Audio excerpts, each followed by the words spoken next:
By the way, let me know if the sound is okay, because if it is too low or too high, I will then adjust it accordingly.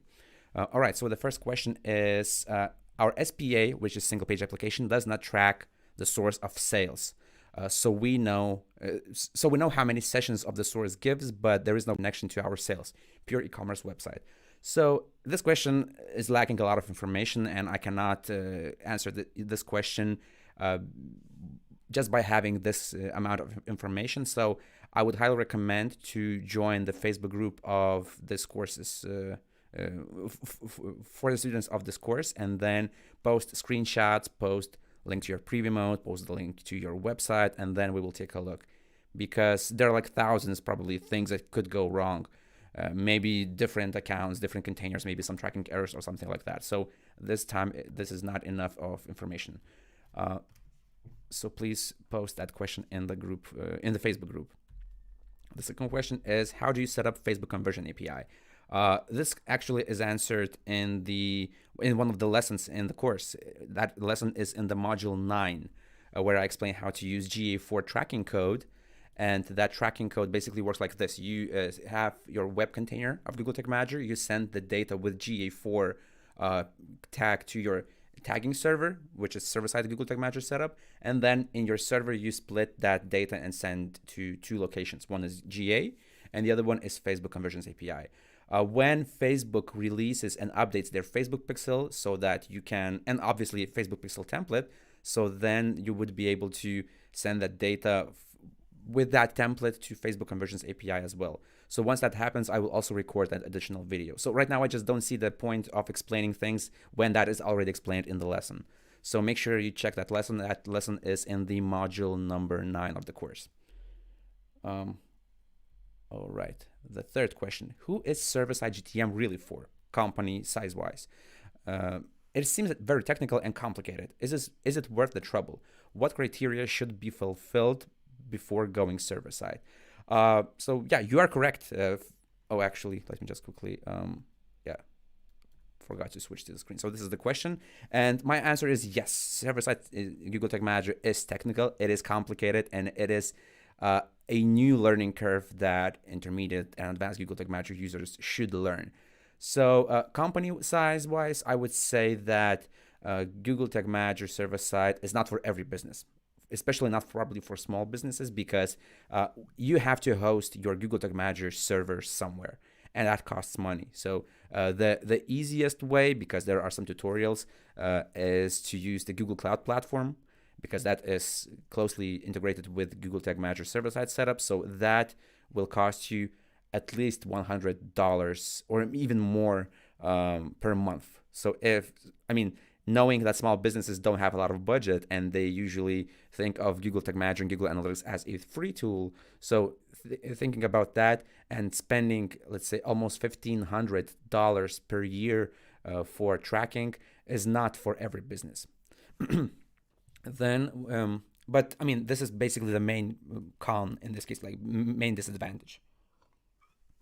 Now, talking about the benefits, is that you can basically, there are several benefits. For example, if your business cares about your website's page speed, you can reduce that by reducing the number of tracking codes.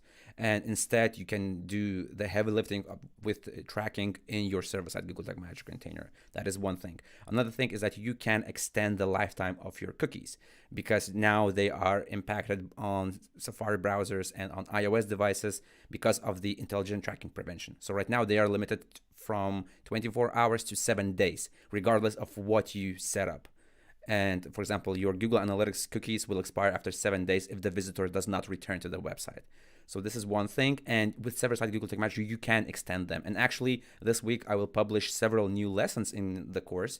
And one of those lessons will be where I will be explaining how to reset any first-party cookie on your website. Well, not reset, but rewrite and extend its lifetime from the server side. Because when you do that from the server side, then at least for now, ITP does not change does not limit the expiration date of a cookie. So that is quite powerful. So that then another is, let's say, you can load certain tracking codes not from third-party domains. For example, Google Tag Manager by default is loaded from googletagmanager.com, but you can load that from your own domain. And some ad blockers, some extensions might block Google Tag Manager, or basically any script that is loaded from googletagmanager.com. But with server-side setup, you can load Google Tag Manager, let's say, from data.mywebsite.com. And in that case, this will be treated as one of the resources of your own website. So there are some bonuses here as well. So basically, if you care more about your data accuracy, about also obviously about privacy, because for example, another benefit is that when you activate Facebook Pixel, for example, on a website, or double click code, then they track a lot of stuff about the user, even without you actually probably even understanding what kind of information is that. And that information is basically needed to create a fingerprint of the visitor in order to later track that visitor across websites. So in this case, what happens with the server-side Google Tag Manager is that you can limit what kind of information does that third-party platform receive, because when the code is activated on a website, they pick a lot of stuff about the visitor, about the browser, or about all the other stuff. But when you send the code from your server-side endpoint to the, let's say, Facebook Conversions API, then Facebook Conversions API will get only that information that you specifically configured to be transferred to Facebook. So in that case, I mean, if your business is larger and it cares about the privacy, or at least your business cares about not being punished by privacy breaches or something like that, then server-side Google Tag Manager is also a good solution. So I would say for small businesses, not for all of them, probably like not for most of them. Oops, sorry. So in that case, for example, on my blog, I am using that. I haven't yet fully migrated, but I will eventually do that. I just don't have time for that because of courses and content and all the other stuff. But I will eventually probably migrate fully, or as much as I can, to server-side Google Tag Manager because of, again, speed, control, and just self-education and playing around with that as well. Because this is kind of my sandbox. So if something goes wrong, I mean, I'm the only one who will suffer from that. So there is no risk of doing some harm for the client or for some other businesses. Yeah, so not for everyone. Technical and complicated, yes. That is why I have 2 modules in the course, not 1. And the length of the content is like 4 hours about server-side Google Tag Manager. And with this week's update, it will closer be to almost 5 hours of video content, because there's just a lot of stuff to learn. But I mean, if you are like a freelancer and you plan to, and basically you are working kind of like an implementation specialist for your clients, so learning server-side GTM is definitely one of the ways where you can find some additional space to provide additional services, because more and more businesses will start using that. All right, then question number. Where is it? Question number 4. I'm setting up Google Analytics 4 e-commerce setup for a client using their existing Universal Analytics e-commerce data layer setup. Question is, however, I can't see any e-commerce details in GA4. Do you know why this could be happening? Again, many things that can go wrong, but usually the mistakes are the following ones. So the first mistake is that you're not passing the currency code to Google Analytics 4, because currency code is required field. So when you configure to take all the enhanced e-commerce data and you want to send it to GA4, even if that data layer does not have the currency code, you have to manually configure that currency code in the tag. And I've mentioned this multiple times in the e-commerce course, in the e-commerce module of the course. So you should definitely check that out. So missing currency code, one mistake. The other mistake can be maybe you're not passing product quantities, because product quantity is also needed. If you're sending product data, you need to send price and quantity as well, and obviously name and ID. But in that case, I would think, if I recall correctly, you would still see the total revenue, but you would not see the product information. And then the third issue, which is not very specific, but it might be, so basically, if I mean maybe the enhanced e-commerce data layer is just not configured correctly. Maybe it is missing some parameters. So it's difficult to tell you the exact reason. I would again recommend posting this question in the Facebook group for students with screenshots, with link to your website, and then we will take a look at that. And yeah.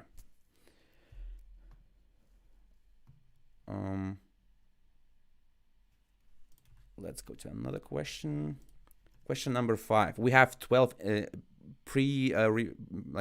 we have I have received 12 questions before this Q&A session, so I will try to answer them. But also, if you have questions along the way, feel free to post a comment in the chat. So, and the 5th question is, do you have a preferred way to organize GA4 account properties data streams? In Universal Analytics, we had a view that shows only blog post, and another one for all pages. So 2 views, one for blog, the other one for all pages. Would you create 2 different data streams? Would then hits be counted twice? I still haven't found that ideal solution, that ideal, let's say, way or preferred way to organize GA4, because this is still kind of pretty new. I'm still playing around.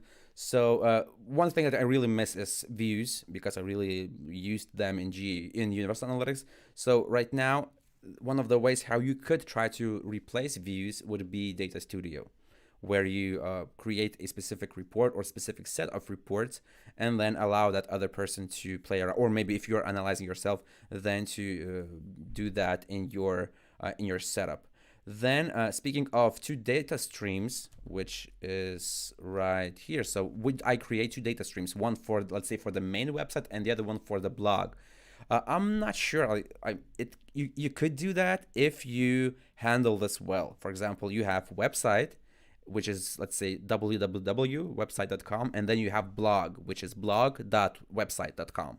And they're kind of different websites, but they just use the same main domain, but they're different subdomains. So in this case, what I would do is that I would have definitely different GTM containers, and then you could create 2 different data streams, and that way you would make sure that your data stream, let's say GA4 configuration tag of the first data stream, fires only on the main website, and the page and the configuration tag of the data stream number 2 fires only on the blog.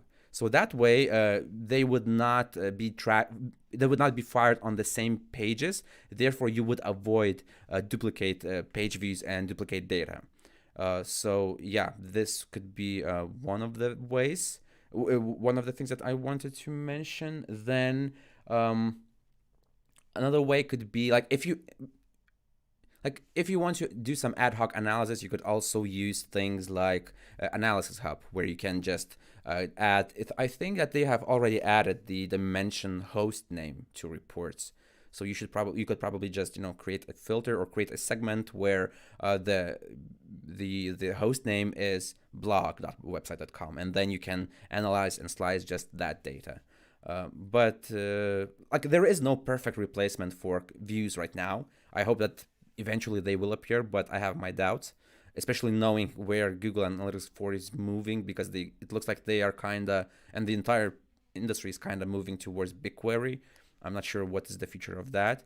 I hope that there will be some alternatives, because BigQuery is not for everyone, or at least, when you are an analyst and you need to learn GTM, GA4, Data Studio, and BigQuery, if you are a beginner in the industry, it will be overwhelming. So I would hope that more built-in solutions in GA4 would still be introduced, because otherwise the entry barrier in the industry would become much, much, much higher.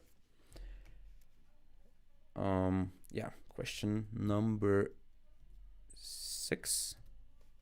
I'm using Universal Analytics I'm using my Universal Analytics for GA account with my current GTM setup, and my website is being transitioned to a single page application due to a content management system upgrade. So basically, they used to have, or they have right now, the classic website, which just loads properly the entire page every time I click one link or another, and then now they are moving to the single page application which has a lot of nuances when it comes to tracking. So the question is, are virtual page views the best way of making sure my tags work with this new single page application environment? How do you approach converting an entire container to this new setup? So if you are migrating to an entirely new website, I mean, the domain is the same, but the entire code base is completely different. I would recommend just creating a new container, adding it to that single page application, and then recreating everything you need. Because if you have triggers that rely on classes, on IDs, let's say click classes, click IDs, then they will not be the same on the new website. So all your click tracking will probably break anyway. If you have some other items on a website, let's say maybe some form IDs or something like that, they are most likely also going to break. That is why I would recommend having a new container and then building everything from scratch right there. Also, this is a good way to reevaluate your current setup and then do a little audit of of all the events that you track, and just basically you could check whether are all of those events that you are currently tracking, are they useful, are they needed? Because if they are not needed, maybe you could migrate not, let's say, 100 different events, but maybe you could do like migrate 50 events, 50 unique events, and all the other 50 events, they could just be deleted or removed or whatever. And in that case, the migration would be smaller. I mean, the scope of the migration would be smaller. Now, speaking of virtual page views, yes, virtual page view is the thing that you should implement with single page applications. I've actually recently published a YouTube video on my channel where I explain 3 methods, well, basically 2 methods of how to track single page application page views with Google Tag Manager, because there are some nuances, because there are some cases where Google Analytics 4 will not be able to automatically track when you navigate from one page to another. And this applies to things like React websites, Angular websites, Vue.js, Next.js, or whatever other JavaScript plugin are you using. So yeah, that is definitely what you should need. By the way, you're watching this live stream right now on YouTube, or maybe if you're watching this recording, so maybe I will probably embed this in the course account. So if you're watching this live and you haven't yet subscribed to the channel, I would highly appreciate that, because some content that I posted on that I post on this channel is not included either in my blog or my course content. So there is some incentive to subscribe to the channel as well. All right, I see some question in the chat. Let me just quickly switch. So I'm answering this question. How many t-shirts do you have like this one? Like what? This is not a t-shirt. Oh, you mean like t-shirt maybe that I have in video? I have, I don't know, a couple of them probably. This was actually a gift from my wife, so she bought me she basically ordered some merch with my logos. I mean, with Analytics Mania logo. So if there were some conferences, I would go with them, and I would wear that merch, and because it's just cool, in my opinion. And just I don't know, in videos, it makes sense to have at least kind of consistent apparel. Also, the reason why a lot of my videos have the same t-shirt is because I usually do like recording sessions where I record, let's say, 5 videos at the same time, and then I schedule them for, let's say, 1 video every week, because creating separate videos for every week would be like every week creating 1 video, that would not be very optimal. So I need to optimize my process as well, because I'm just alone. I mean, I'm working alone and on Analytics Mania, so I have to optimize some stuff. So that's why I usually record like 5 videos or 4 videos or 3 or whatever, and then I prepare them, and for the next 2 weeks or 3 weeks I work on something else rather than just jumping between tasks. Hey Sally, and hey everyone else. Looks like more people are joining in, so this is really cool. Now let me go back to the slides. So again, reminder, if you have some questions, post them in the chat. And if you haven't yet subscribed to the channel, the YouTube channel, I would really appreciate that. But I would say that you would benefit from that as well. Anyway, question number 7. Question about file download, which is the GA4 automatically tracked event. Should I only register parameters file name, file extension, link text, and link URL as custom dimensions, or should I also register file download event name as well? So file name, file extension, link text, and link URL are also automatically tracked with the file download event. File download is the part of the enhanced measurement in Google Analytics 4.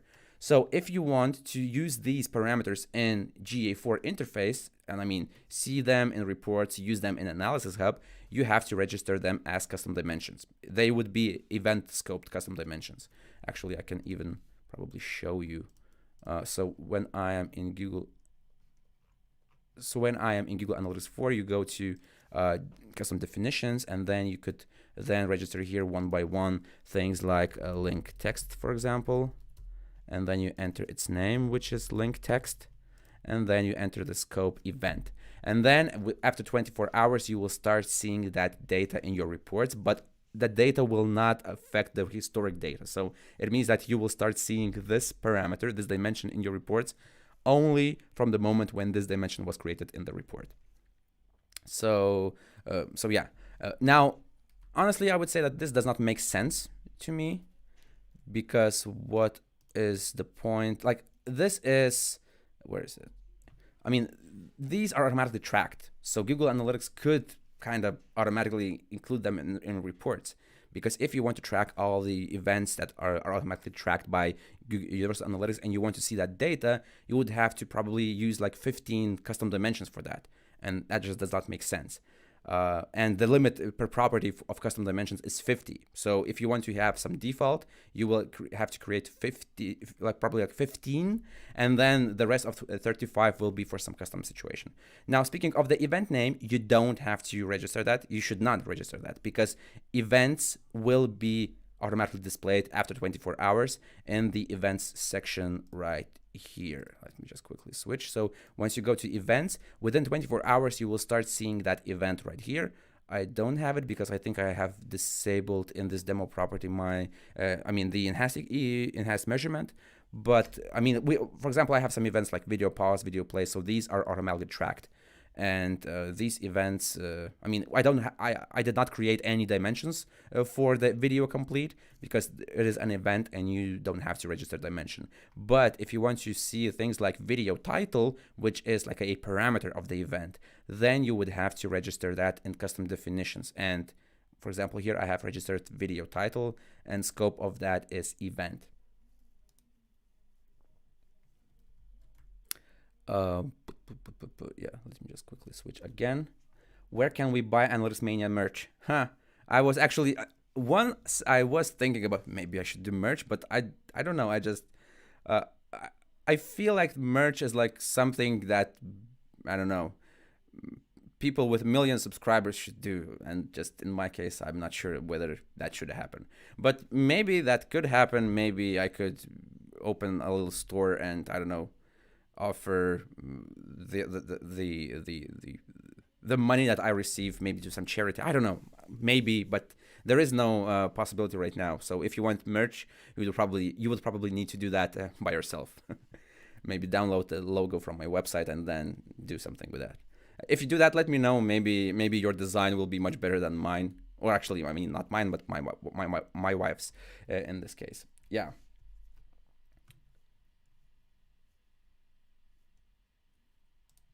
Okay, let's see. What question? I need an SEO.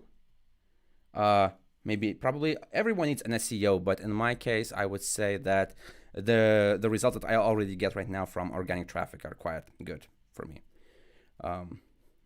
All right. So, and we have one more question. How do you see the future of tracking as more tag blocks? What? Let me just. How do you see the future of tracking as more and more tag blocks will or might appear?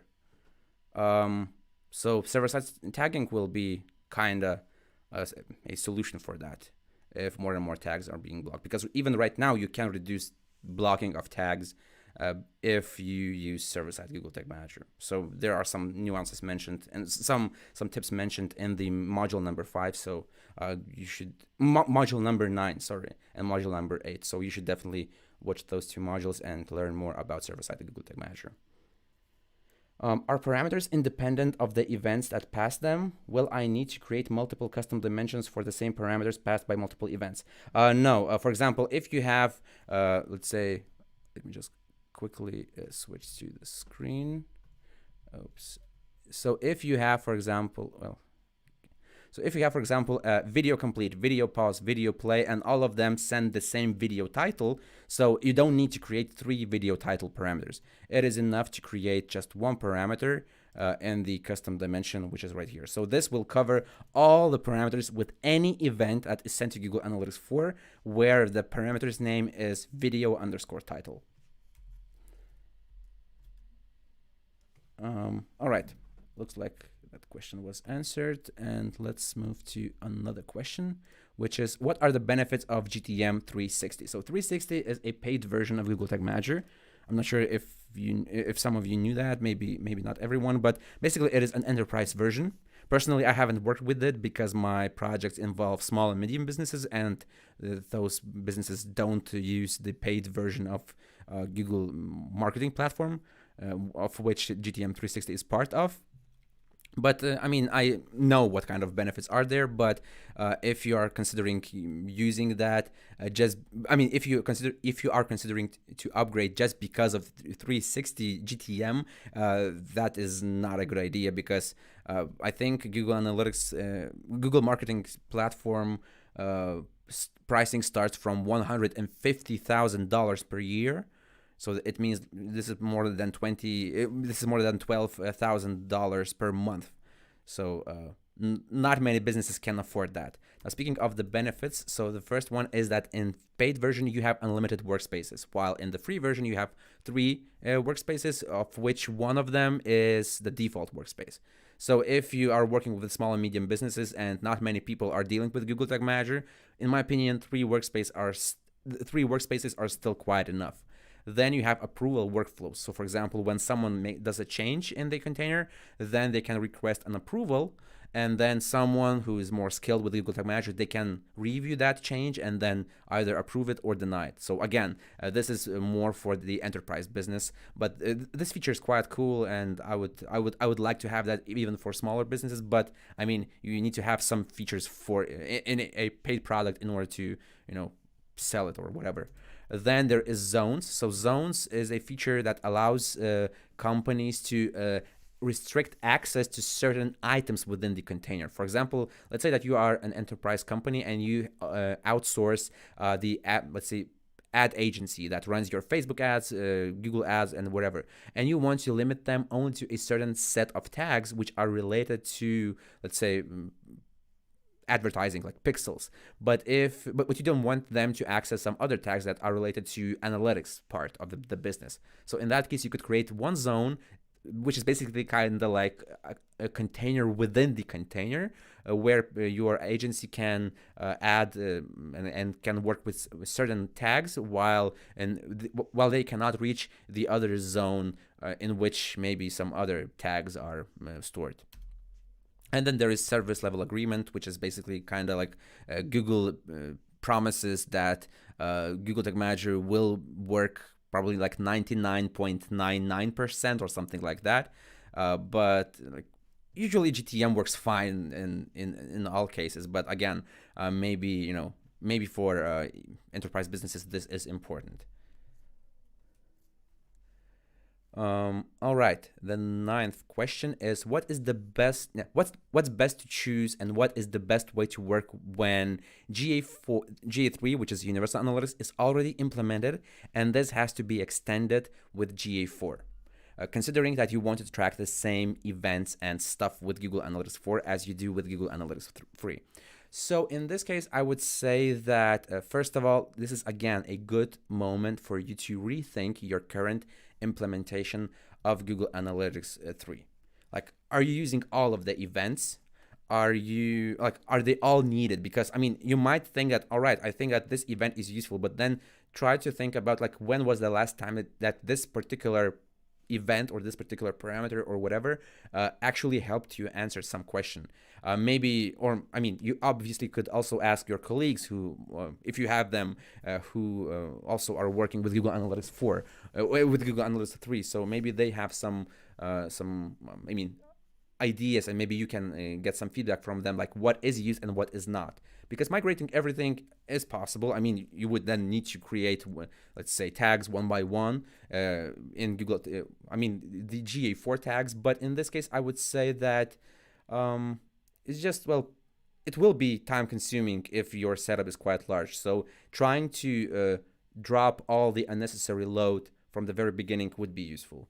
So in this case, I would say that preparing a plan, like a list of things that you would like to track, or let's say maybe a list of things that are already tracked in Google Analytics 3, and then you would then, let's say, mark that, all right, so I want to migrate this to GA4, migrate this to GA4. Maybe this event is not so important anymore. Maybe this event is, I don't know, basically useless, and it would take me a lot of time to recreate it in Google Tag Match. Well, actually, it would not take you a lot because you already have the trigger. But anyway, like in this case, having less is actually more. So the cleaner your setup is, the better, in my opinion. So this is one thing. Then another thing is that keep an eye on, like, even though GA4 and Universal Analytics are quite different tools and their tracking codes do not conflict with each other, you should still make sure that your cross-domain tracking settings are identical in GA4 and in GA3. And I'm talking about things like domains that are configured in GA4 and in GA3. I mean, the cross-domain tracking domains, because that will affect the cookies. Because GA4 and the older version are using some of the same cookies. So if GA3 is configured correctly and GA4, I mean, cross-domain tracking-wise, is not, then you might see some weird results in your reports. Then what else? I don't know. Actually, maybe that is it. Like there is no easy way to migrate.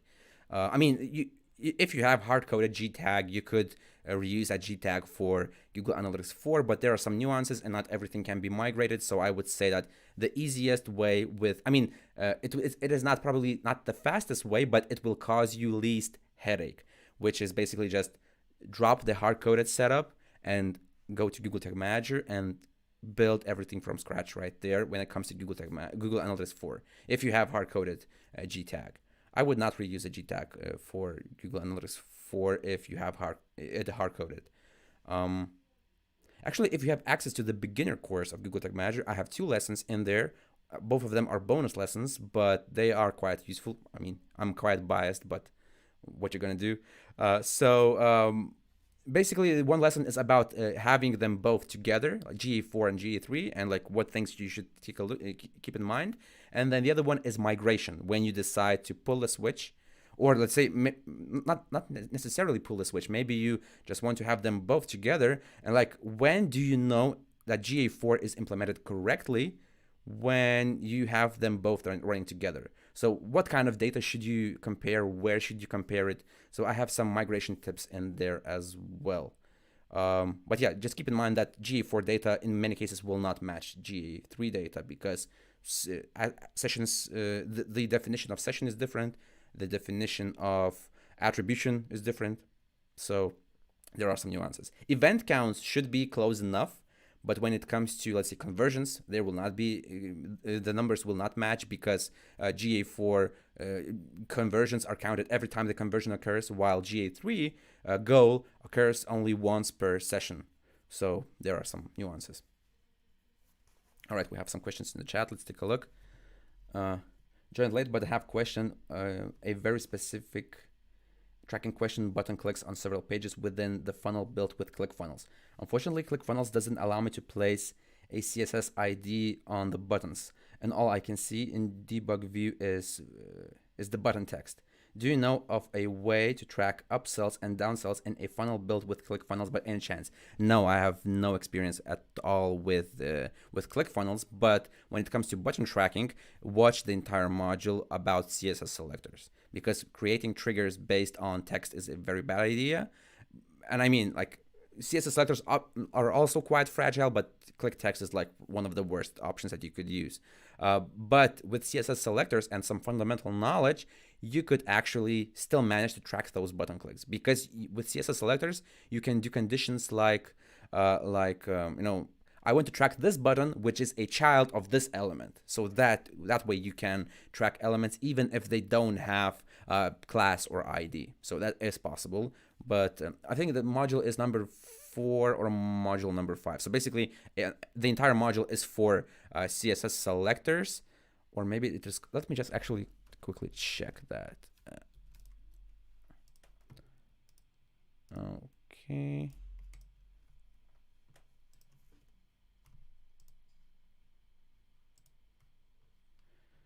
So the module is make GTM more powerful with CSS selector. Module number 4. So this is exactly what you need for your challenge right now. Okay, we have no more questions. So let's in the chat. So let's jump to the slides. I have several more questions there. This one will be a long one. So on our website, we have form submissions for contact, newsletter sign up, event sign up, and webinar sign up. Is there no recommended event for this?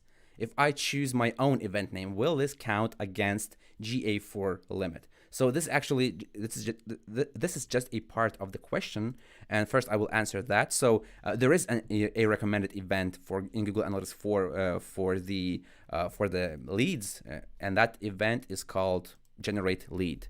So GA4 recommended events,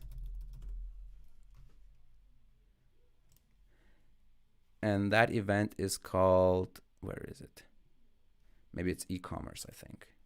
E-commerce, and that event is called generate lead. So this event, this event you can use that event to track form submissions. And if you create your own event name, then yeah, that will count against the limit. All right, so then let's switch to the second part. But I mean, in this case, like, the thing with the limit is that previously it was communicated that there is a limit of unique events in Google Analytics 4, and that limit was 500 events. And then we were thinking like 500 events per what? Per property, per account, per something.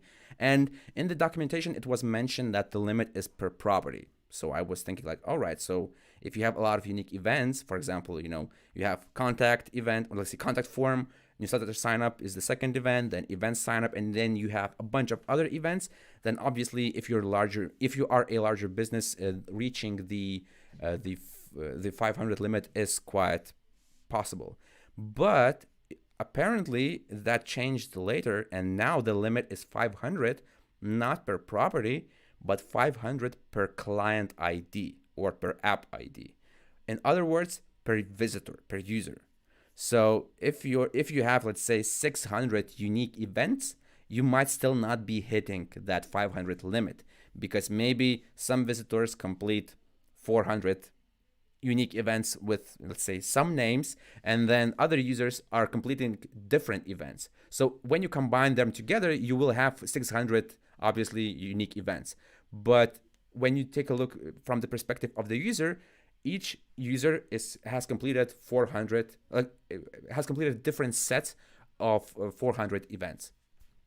So in that case, I would probably worry less about using and that limit of events, like of event names in Google Analytics 4.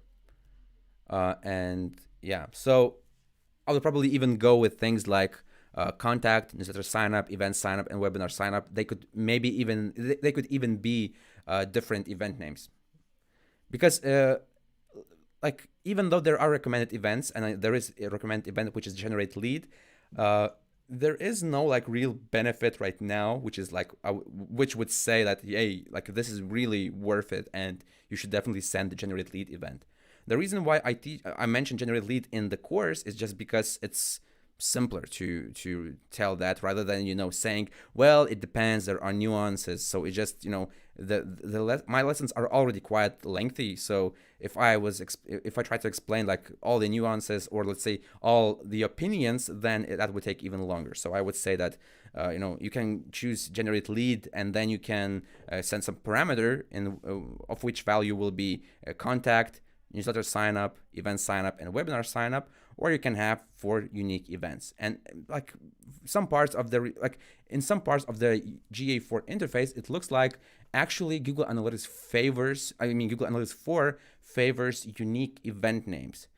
For example, when you're doing path analysis in Google Analytics 4, the breakdown is not quite convenient in those reports, and having unique event names is actually quite more convenient, at least in the path analysis. And then this is the continuation of the question. So I would like to be able to differentiate the various form submits. How would you set this up? So right now I would probably do 4 different events. One is contact, the other one is newsletter sign up, event sign up, and webinar sign up. And then if you have even more, let's say, if you want even more granular differentiation, for example, what kind of webinar was that? Then you could include some additional parameter in that event. For example, I will not be doing the entire setup, but I will just show you a very brief example.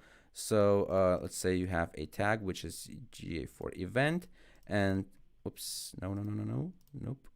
And then here let's say you would do webinar sign up, and then your parameter could be, well, you could name it, you could use it like webinar name, but this will not be applicable to the other events like event sign up or newsletter sign up or something like that. So I would probably go like opt-in, I don't know, opt-in name looks weird. Lead magnet name, maybe something like that. Or I mean, this is up to you, but something more generic that would apply not only to webinar but also to newsletter subscription and something like that. And then here you would insert some variable that returns the value of that magnet. Was it webinar about kittens or dogs or whatever, something else? And then when you do that, you would need to register this as a custom dimension in Google Analytics 4, and then you would be able to use that in reports.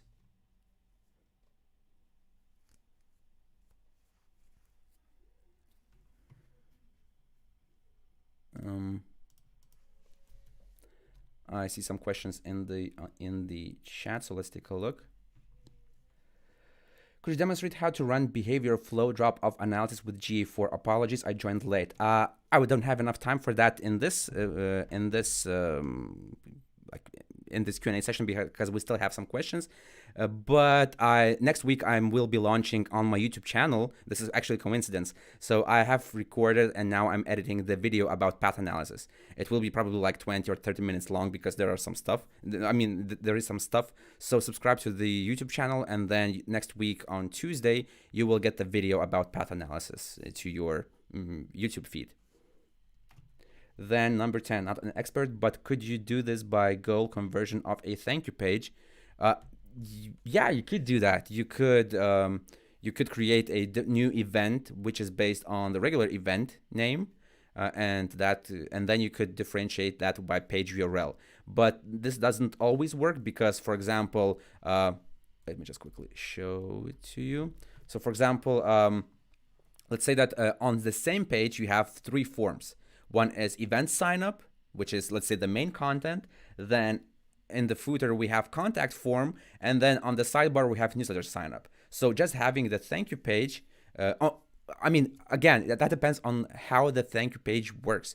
If you can distinguish from the thank you page URL what kind of form was it, then it will work. But some websites have just a generic thank you page form, which is, let's say, thanks. I mean, the thank you page for forms that says, let's say, thank you, and the URL does not tell you anything about where did that visitor come from. Did it come from contact form, newsletter sign up, event sign up, or somewhere else?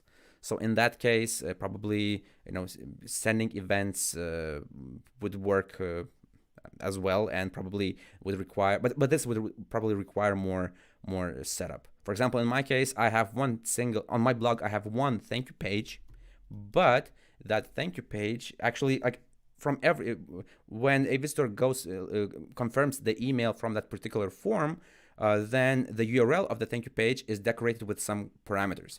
So one of the parameters is like a form name, and the other one is lead magnet name or something like that. And then based on those parameters in the URL, I know that visitor has downloaded a particular ebook or something like that. Let's check more questions. Oh yeah, so all right, new question. In GA3, dimensions were more for big things, or measure or analyze, I think. In GA4, you have to use them for the event parameters as well. Isn't this a huge limitation? Not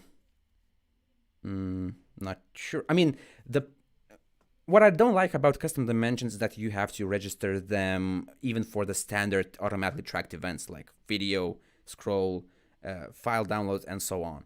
Now, when it comes to the limitation of all the other things, I actually don't think so. I think that it is actually doing the opposite. It is forcing marketers and analysts to think like, what kind of things are you going to track? Because previously it was event category, event action, and event label.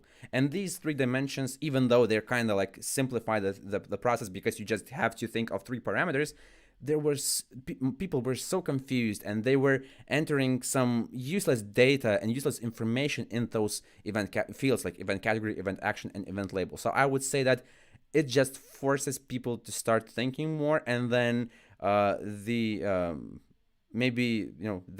IQ of the industry would increase a bit when it comes to tracking with Google Analytics 4. So I don't think that this is a limitation, because in Google Analytics 3 you could have 20 custom dimensions in free version. In Google Analytics 4 you have 50, but if you want to have, let's say, actually, sorry, I lost my thought. So if you want to have, let's say, track standard things like video title and so on, you would probably use 20, so you're left with 30 dimensions. So I would say this is pretty much the same thing, because some dimensions of GA3 are not available in GA4.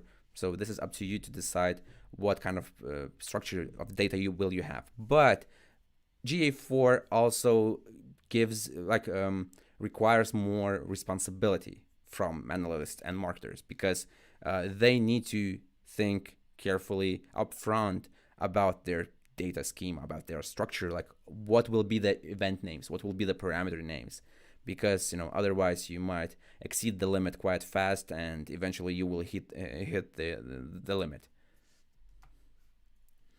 All right, let's move to another question. Oh, actually, we have 11 questions. I would like to be able to differentiate the forms with form submit. How would you set this up? So yeah, as I've said, I would probably have a unique event name, and then I would have some parameters that help me to identify that particular opt-in. Now, there is a second part of the question, and if you have time, how do I explore data in? Well, actually, let me just quickly fix this. In GA4, including seeing, for example, the source and medium of those form submits. So let's switch to the screen share of Google Tag Manager. Let me just quickly move the mic. Sorry for the sound. All right, so now let me just quickly switch. So I don't have a demo for the events like form submits and webinar sign up, but I will take a look at my own GA4 property of the blog, and I will show you some examples. So this will take a bit more time, but I think that this will be quite valuable there aren't many guides online about the about how to use the data in Google Analytics 4 interface, or how to access that data. So let me just quickly find it. Yeah, so this is the live website. So here on my blog, I track various things. Some of them are gibberish tests and some of them are valid things. So one of them is confirmed email opt-in. So when someone subscribes to newsletter, first of all, I have the initiated opt-in event. So it means that someone entered their email, but they still need to click the link in the email to confirm that email. First I track the initiate opt-in email event, and then I have confirmed email opt-in. So now let's take a look. What are the traffic sources of those confirmed email opt-in events right here? So if I go to not to events, there are actually several options. So one of them is by going to acquisition reports. So acquisition and traffic acquisition. So these are traffic sources in the scope of a session. So if, for example, a visitor has two sessions, first session comes from Google Organic and the other one comes from Direct, then they will be displayed as two sessions in this table. So now, right here, there is one column in this table which is called conversions. So here, right now, we are tracking all conversions. So all the events that are marked as conversions, they are displayed right here. But now I want to let's say, narrow down to certain conversions. So by the way, first of all, I also forgot to mention that I have marked that. I think I have marked it. In confirmed email opt-in is marked as a conversion right here in the events section, and I can also see that conversions that in the conversions section. So if I go back to the acquisition and traffic acquisition, and then in that table, I will have to scroll to the side, and then instead of all events in the conversions column, I will select confirmed email opt-in. And now you will see the events and their traffic sources. So for example, I had more than 500 events coming from this traffic source in the last 4 weeks. Now keep in mind that don't compare this data like apples to apples with Google Analytics 3, because Google Analytics goals are counted once per session. So for example, if the same visitor in the same session downloads 3 ebooks, the event name will be the same, but the goal will be counted only once. Now in Google Analytics 4, by default, conversions are tracked once per event. So if 3 ebooks were downloaded in the same session, that means 3 conversions. So that is why if I compared these numbers with the GA3 goals, then they would not match, and there would be more conversions in GA4. Actually, before this live stream, I double-checked the events and compared the numbers, and what I did is that I created another report in GA3 where I was looking at the counts of the confirmed email opt-in event in GA3, and the numbers were very close. The discrepancy between GA3 and GA4 when it comes to traffic sources and their conversions was like 3% or so, which is pretty acceptable. But again, since traffic attribution models are different in GA4 and GA3, you will see a bit different distribution between, let's say, how many organic conversions did you get and how many YouTube conversions did you get. Actually, I think that maybe I even have that report. Let me just quickly check. I think this is it.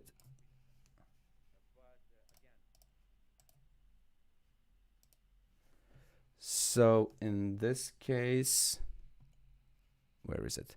So if we these are the goal. This is the count of the goals in GA3.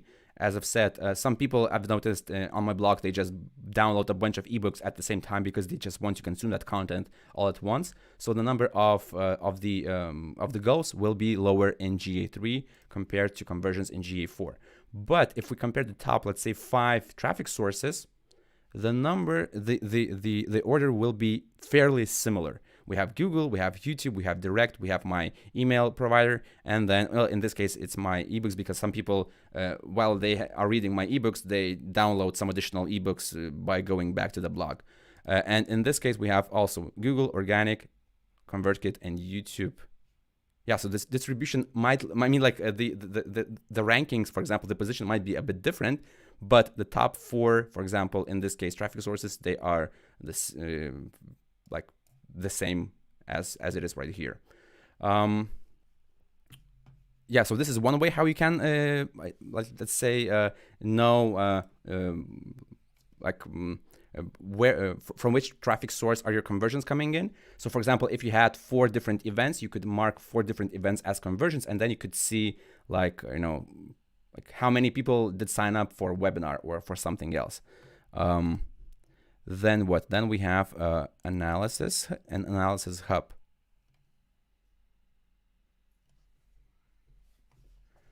And then here I will create a new exploration report.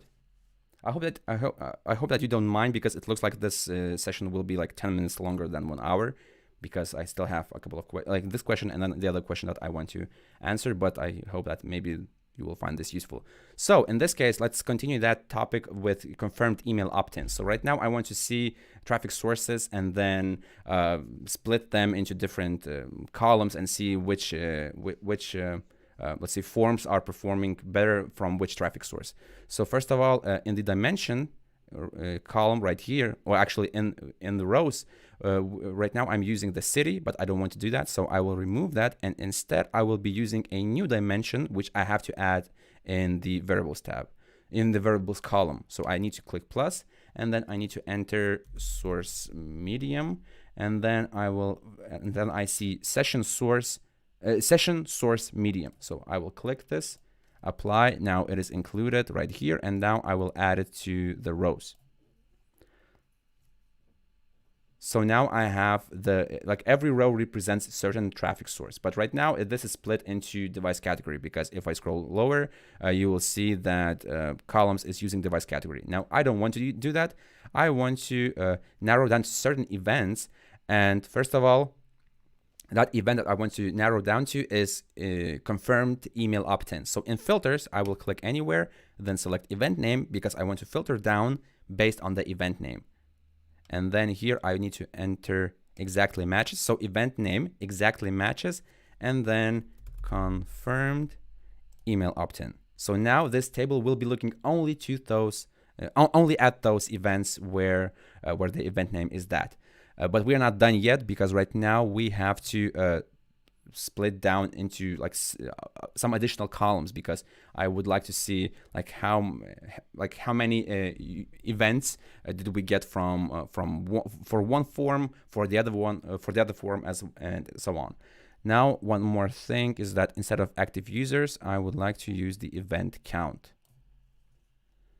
So here I should see some list, but this is still not done yet. And now in the dimensions, I should include one more dimension, and with every confirmed opt-in event, I'm setting a custom dimension, which is called opt-in source.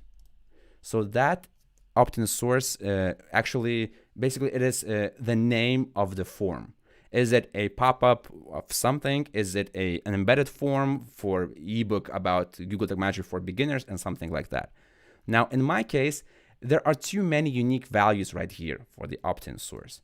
But in your case, you could do something like, maybe you could insert the lead magnet name or the event name right here. Because right now, as you can see, I have a lot of different options, because I have like a pop-up for the GTM ebook bundle, then embedded GA4 ebook, and so on. But if this dimension had, let's say, 3 different values, for example, is it a webinar? Is it a pop-up? Is it is it a webinar? Is it a contact form? Is it something else? Then this table would look fairly nice, because then I could see let's say the traffic sources, and then split and numbers differentiated by each form.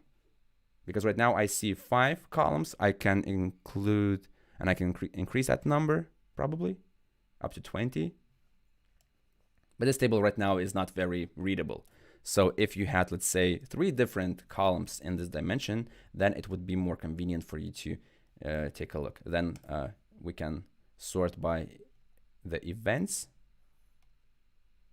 and then you can see the number of the most popular traffic sources, and then how each form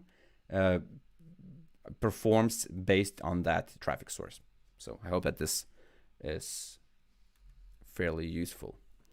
Now let me just quickly switch to the chat, and yeah, the question is this question: are you still using standard Vimeo video tracking from Lunametrics at the time? Last time I used it, it did not work because the code hasn't been updated. Take a look at my blog post, because I have updated the code, and I think that my GTM course for beginners also uses that updated Google Tag Manager, that Vimeo tracking code. So I think you should look for something like a GTM video tracking. No, not GTM, GA4 video tracking. This was one of my recent video blog posts. And here I have the section about Vimeo, and that one is updated to also support the data structure of the GA4. So it will add some additional parameters that were not available before.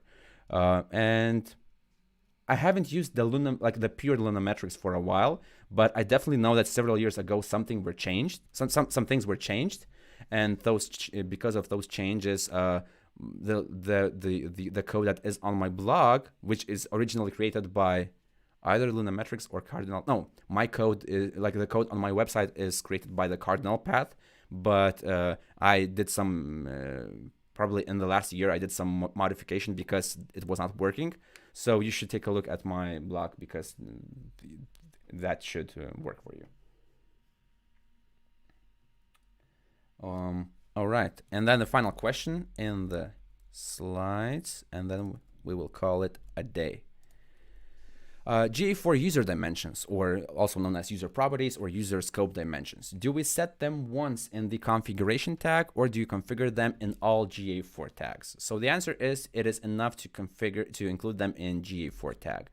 In Google Tag Manager, in Google Analytics 4, user scoped custom dimensions, they work fairly similarly as they did in the GA3 or Universal Analytics.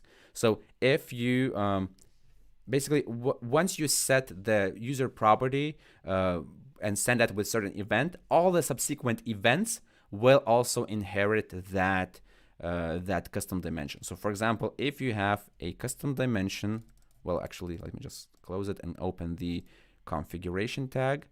So in the configuration tag, if you have, when the page loads, and if you have a dimension, say I don't know, pricing plan or something like that. So if you have in the data layer pricing plan, you could then include it like that, pricing plan, and not in fields to set, but user properties.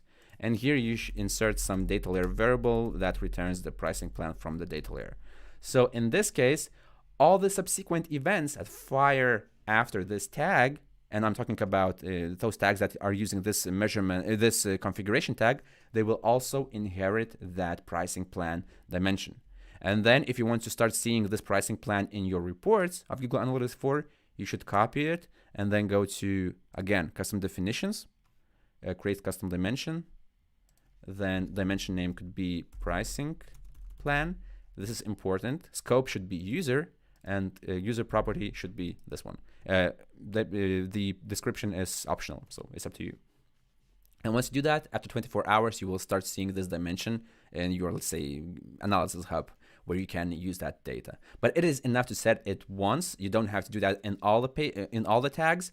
But basically what will happen is that if the value of the pricing plan at some point changes from, let's say, free to paid, then from that particular moment, when the new value is sent, then all the subsequent events will inherit that new value. So another thing to keep in mind. And all the past values will not be affected. So I hope that answers the question.